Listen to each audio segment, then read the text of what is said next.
Not every gangster movie still owns the conversation 50 years later, but The Godfather does, and the reason is not the gunfights, it is not the bloodshed either. It is the way this movie shows you what real power looks like from the very first scene.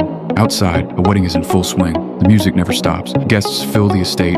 Everything looks elegant, lively, and perfect, but the scene that really matters is not outside. It is inside. One by one, people walk into Don Corleone's office and ask him to solve problems they cannot solve themselves. The Corleone family is one of the most powerful mafia families in New York, and Vito Corleone stands at the center of it all. People call him the Godfather.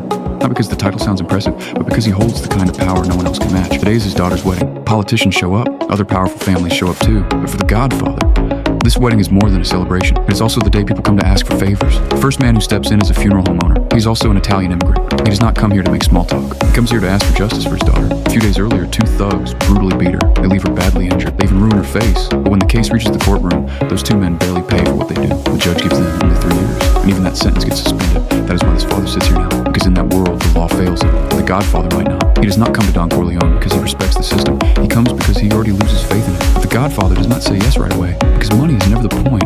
What he really cares about is loyalty, respect. Whether this man truly sees him as family or only remembers him when trouble finally hits. The funeral homeowner understands immediately. He lowers his head, he kisses the Godfather's hand, and he says his title with the respect it deserves. Only then does the real request begin. The second man who comes in is a baker. His problem is just as urgent. His future son-in-law is about to get deported back to Italy, so he turns to the Godfather and hopes one pull of his influence can keep the man in America. But the third visitor is different. He does not come here to ask for anything, at least not yet. For now, he looks more like a man who simply comes to pay his respects. And that is what makes this wedding scene so powerful. It is not just a celebration. In just a few minutes, it tells you exactly why this family sits at the top.